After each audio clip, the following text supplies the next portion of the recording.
With you today. Okay, so my colleague, Mary, did a great job on explaining, seeing the steps, seeing a person that is showing the signs of isolation, and moving forward with that. What are we going to do with that and making that first approach?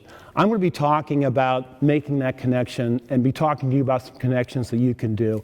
But before we do, I just want to kind of go into my background just a little bit to let you know where I'm coming from. I'm retired as a police officer. I spent 27 years on the streets.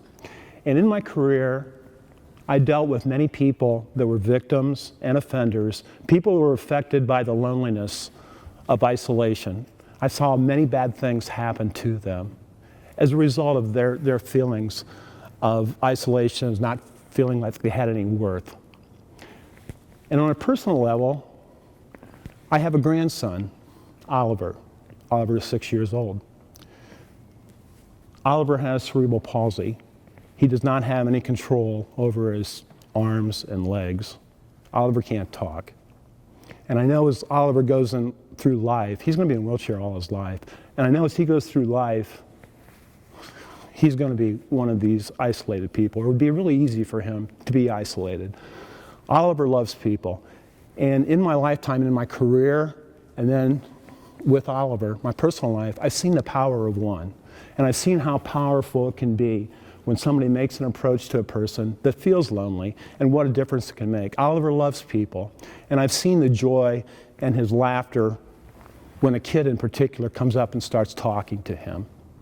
So I'm really honored to be a part of this program, and my hope is that I can play it forward, that I can convince you the power that you have as an individual, that power of one, and that you too will reach out to someone that's isolated. So we're going to start with some conversation starters. Again, I'm going to teach you or talk to you about 6 techniques that you can use to build that relationship with another person. We're going to try to find common threads, things that we have in common many times, to build on that relationship. There was 2 studies done. In one study, they asked people that had made that initial approach how they felt about that. 8 out of 10 of those people were reluctant to start that conversation. They didn't feel at ease in doing that. And it's a hard thing, but it's like anything else. Once we start doing something, we get better at it, and we enjoy it. And that was the case here. 8 out of the 10 people that made that approach are glad that they did it. So there's 600 of you in here. That would mean that 400 of you, if you all tried it, 400 of you would be happy that you did it. And it's going to make a difference for you, and we'll talk about it. But you're going to feel better about it, making that person feel better.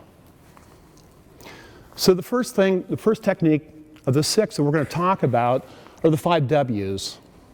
Who are you? So if I'm a student, I just came to your school, I'm sitting alone in the cafeteria, you come up to me, hey, my name's Mike, what's yours? We start a conversation. What are some things you like to do, Mike? What are your favorite things? What are your favorite bands? Your favorite singer? Your favorite sport? What do you do in your other school? What do you like to do? How long have you been in town? When did you move here? Where did you move from? Ask them things about, where they moved from. You came from California? Oh, that's so cool.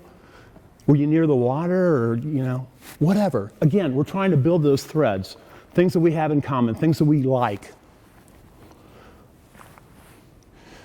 A second technique to use, if you had $1 million, how would you spend it? What would you spend it on? If you could be a rock star, or if you could be a sports star, basketball star, football star, what do you want to do? Which would you rather be? By a show of hands, how many want to be a rock star? Okay. How many sports stars do I have? Okay, so everybody that raised their hands, if I want to be a sports star, that's a bond that we have in common. That's a common thread. And again, we're trying to make as many threads as we can with this person and then build that relationship from there. Your favorites. This is a good one. Your favorite song, your favorite artist. I'm really big into Drake. Anybody else? Surprise you? Swag.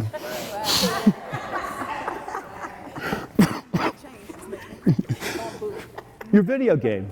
What's your favorite video game? Anybody want to share that with me? It's Pac-Man. Pac-Man. Wow, that's an oldie but a goodie. I'm old school. Old school. You like? Madden 16. Madden 16. Anybody else for Madden 16? Yeah, it's a good one. Again, that bond that we can build on. The fourth icebreaker. Would you rather?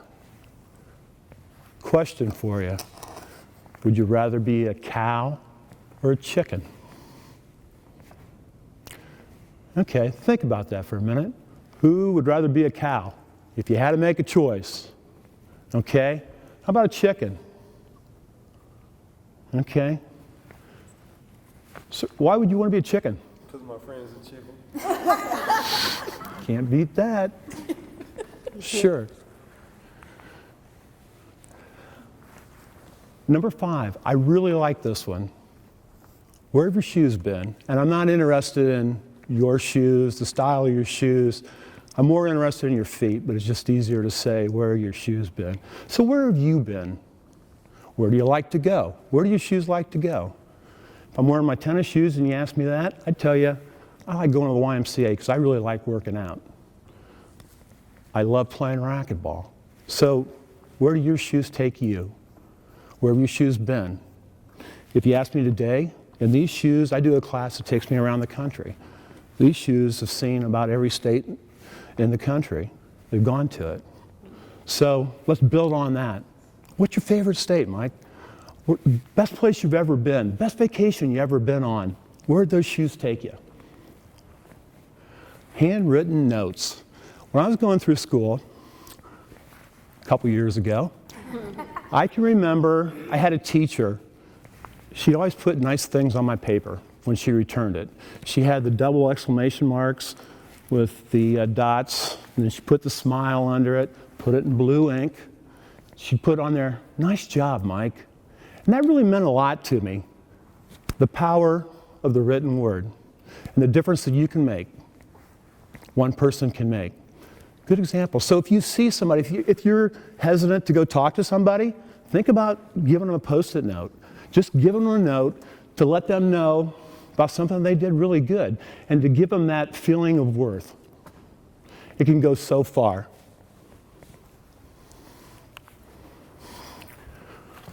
Got problems with the projector. Mrs. Jones, can you give me some help up here?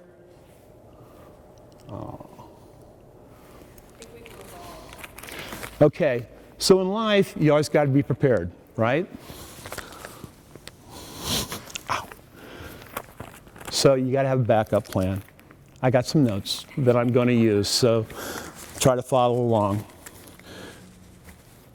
We're going to talk about starting with hello, and what I've done, I'm on a limited time here, so I've already sought out 2 students. They're going to help me go through an exercise to kind of show you, put together everything that I've been talking about as we've gone through. And I have Deb and Annie with me. So for my exercise,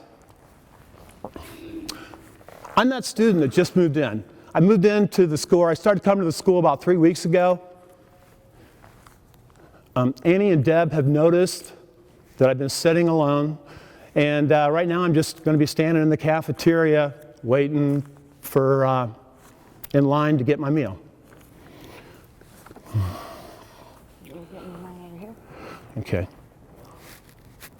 Hey. Hey. I'm Annie. Hi, Annie. What's your name? I'm Mike. Mike, he's in my math class. Remember I told you that kid yeah, moved in? yeah. So, Mike, I'm Deborah. I know I sit Hi, behind Deborah. you in math, but we never actually met. Yeah, I've seen you guys. How you liking Jonathan Law? I like it. Yeah? You haven't been at any of the football games. I haven't seen you. We had at one any on of the Friday. activities. Really? Yeah. I moved in a couple of weeks ago, and I don't really know a lot of people, you so I should come felt. out on Friday. I moved here 2 years ago. Really? The people here are great. We're awesome. You just gotta give them a chance. Why don't you come have lunch Yeah. with us? Yeah, We'll come talk. sit with us. Really? We'll set up Yeah. a time to meet at the game. Yeah, just come out. Yeah, Come yeah, out yeah. and- You and have Okay. we'll go to the game. Meet our friends. Come Thanks, guys. That's what I'm talking about. They made that bond, they made that approach, shook my hand, or I shook their hand. We exchanged names, and we started working on those bonds. Where are you from? And just right on through. Does that give you a better idea of what I'm talking about?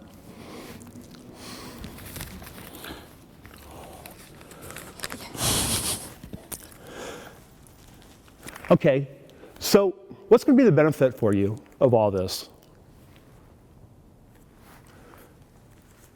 The benefit, one of the benefits, there's going to be three big benefits, I think. One of them is going to be you're going to create a more caring school. It's going to be a better school for you, but also it's going to give you such a good feeling. Growing up, I was an introvert, but then I got out of it. And as I got older, I started reaching out and making friends.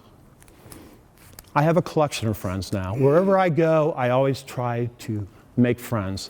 I just went on vacation last week, and I made 6 friends that I met, and I will remain in contact with me as I go through life.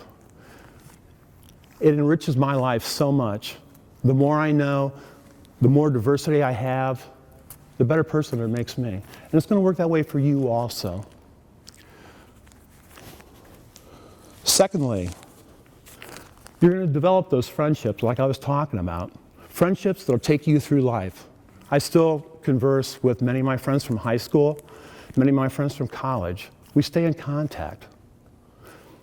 And finally, it has the potential of saving a life or helping a person that's really in need and making them better. I heard a really good story from a friend, and the story goes that there was a student in a school, and she saw a girl walking out with all of her books, and the girl looked really depressed and sad. And this person made an approach to her and asked her, said, "Is everything okay?" The person said, "Yeah, it's fine."